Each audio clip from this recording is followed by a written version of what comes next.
Hey, thanks for having me here. I'm really impressed. Like, I thought 10 a.m. after the last couple of days. It's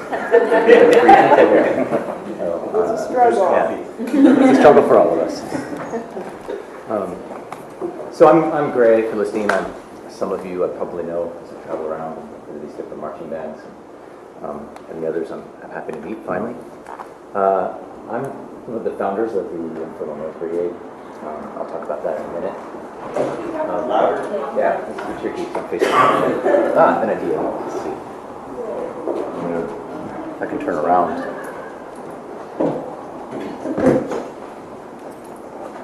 I'm also a contortionist, and you're going to see that here.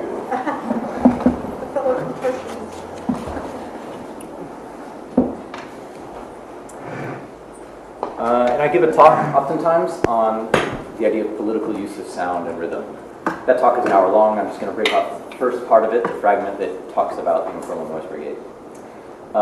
This comes from the idea that rhythm, which is nothing more than the patterned interruption of silence, or the removal of peace in some ways, an explosion of sound, can be used to break silence, to break the trance of quotidian life, for celebration, and it's especially useful in social confrontations. It's not an original idea at all. It's calling on a long tradition of using noise and rhythm to manipulate and excite public space and soundtrack conflicts. The origins of this that I could find in my own research are a group called Meter, which was the Ottoman Turkish military marching band. This is the first known marching band as far as my own research. I went to actually see them in Istanbul because I was so interested in this. And they're banned for hundreds of years, and they're back now because Ataturk and the whole politics of Turkey, they represented a different kind of counterpower. So for about 100 years they didn't exist, but they've just been reformed and rediscovered. The Europeans lost their wars actually with the Ottomans, but they did manage to learn something from that, which is that when you fight people who have rhythm on their side, you tend to lose. Can you say the name of that band again? Meter. It's Mehter. And they're Googleable nowadays. When I first looked into them, there wasn't internet, so it was a bit tricky. It was like a library research level, but now you can find photos and little bits of videos and stuff. The cassowary bands? Yeah, the Janissary band. They're also called that. So you see that their outfits aren't so different from what we wear nowadays. There's always some kind of crazy hat. Different kinds of drums, tones, high and low drums, usually horns, and they had some kind of great percussion, shaky sticks, and lots of pretty flags, cymbals. Yeah.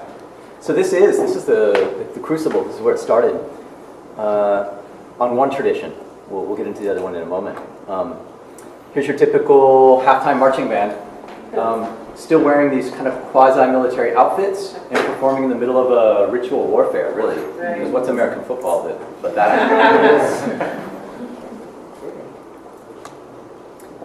But the Infernal Noise Brigade and I think most of the other alt marching bands aren't descended directly from this conventional marching band model, but they were also calling on a totally parallel set of influences that are distinctly African, which the better known part of that is the batucada, which emerged from the Afro-Brazilian embrace of carnival. Carnival was a European idea when it first was transplanted into Brazil. Of course, it's a Catholic idea. But the carnival that we know now comes from a very Brazilian set of influences, which are African roots.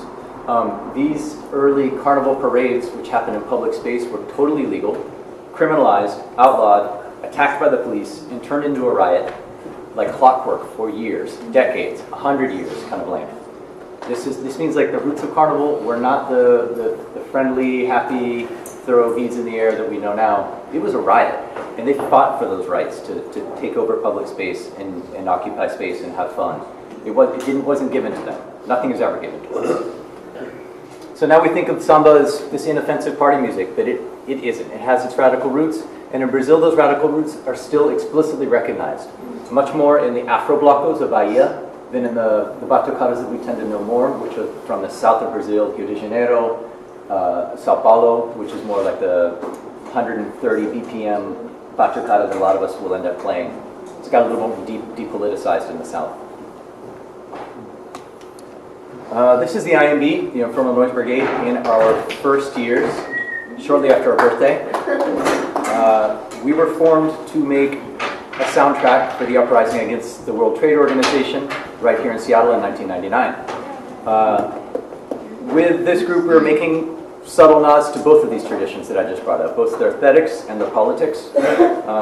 Our role was understood to be an accelerant, like fuel to make a fire burn brighter and hotter, but we weren't the fire itself. The fire itself were the social movements. They were the things that we were supporting and accelerating. We quickly learned that we needed to wear a little bit less black to not be assumed to be just the musical wing of the black bloc, as flattering as that might be. We were an independent unit and supported a lot of different kinds of tactics in the street. And sometimes we didn't want to associate with the black blockheads when they were doing something really stupid. We wanted to be with the black people doing blockades or doing peaceful, nonviolent things. And so we wanted to be a group that's a bit more fluid. And so we liven up our uniforms a bit.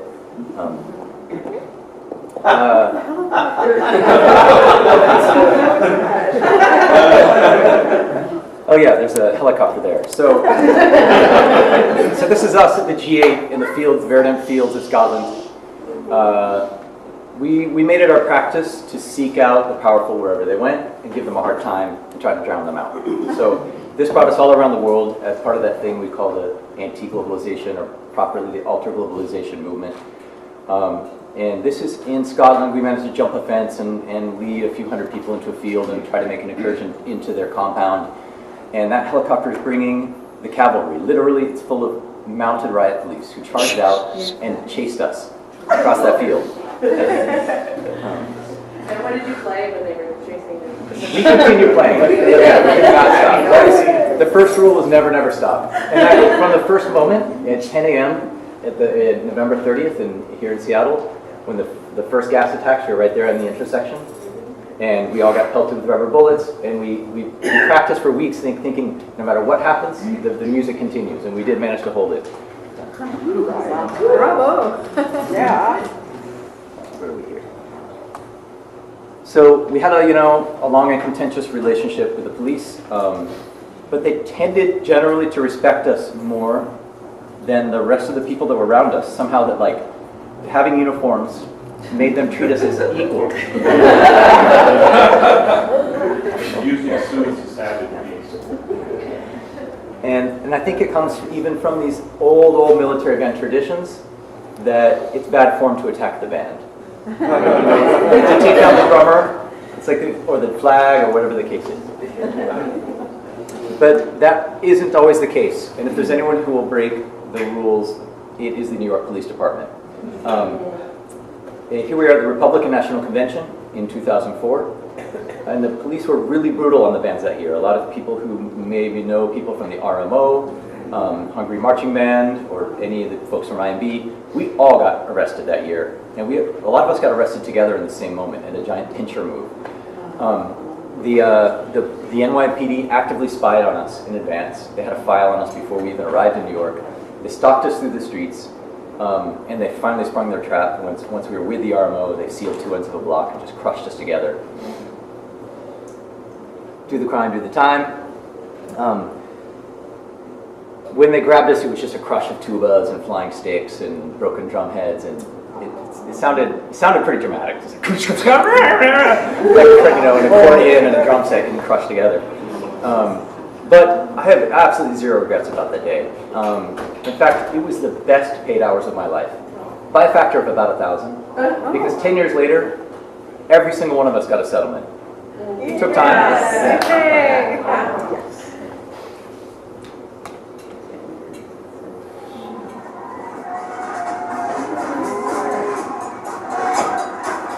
Sound is kind of pathetic on this little laptop speaker, so I think I might just continue talking over this.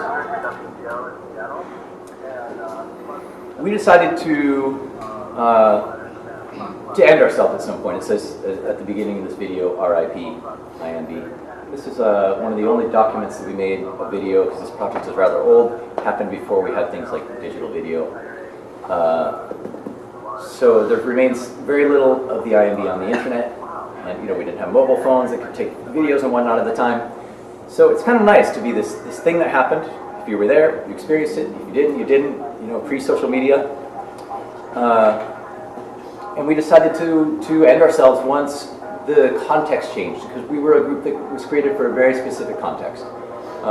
And we were like a fish with a pond, without, or you know, the accelerant with that fire.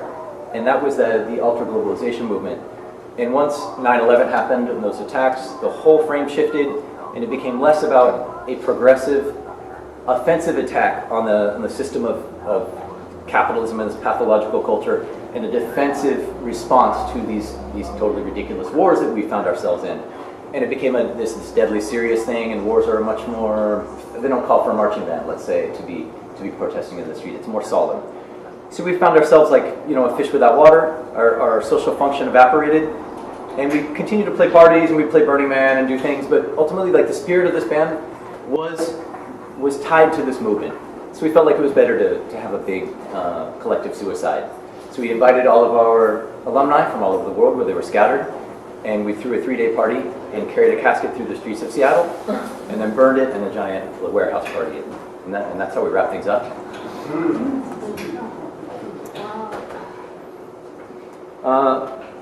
In some of the earlier slides, you may have noticed there's the shopping cart. You can barely see it there. We don't have great photos of the noise cart. Here I am with the noise cart and its optional flamethrower attachment. This worked as the caboose. We had a caboose on the Infernal Noise Brigade, and this was to carry our gas masks, our medical supplies, our shields, all those things that were hard to carry when you're playing. Food, you know. We'd be out sometimes for 14 hours playing in protests. So we would often push this shopping cart full of our materials on the end, and we had this big explosion-proof loudspeaker that I bought at Boeing Surplus. That we had the CB radio hooked up to it, so we could make announcements and organize ourselves, and you know, kind of a PA for our internal communication, and also for people to be able to address the crowd when it was needed as we would move around. And at other times we'd be playing kind of noises and soundscapes and textures through that loudspeaker, and that actually turned into my main work from there. When we went to Scotland and places like that, it wasn't so possible to use the shopping carts. We made mobile versions like this. So when the INB wrapped up, I was looking for a more efficient way I might be able to move around and share these ideas, same ideas, rhythms, noise, politics, in service of fighting power. And I came up with a number of projects, some of which using non-rhythmic noise and soundscapes. One called Mukabir Saut, which is a war protest about the Iraq War, using loudspeakers in unexpected places, and using the caboose from the INB as kind of the starting point for all of this, which over years and years emerged into an electronic music project which I call Filastine, which I'm doing until today. In fact, I performed last night and I'm on tour, and that's what brought me here today. And with that, I would like to wrap it up. Thank you so much for having me.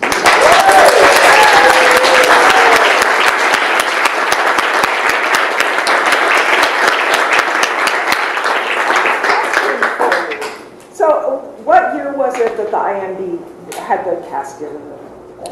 Oh, that was 2006. I was there. Okay. Do you feel in the current political climate, as of, say, 6 months ago or so, that maybe it might be time to regroup?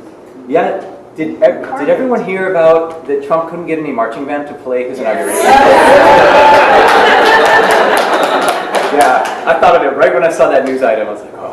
Now is the time. Yeah. I actually, if you guys want to hold your questions, I'd like to invite all 4 of the early speakers up here, and then we'll do like really quick Q&A with all 4 of them.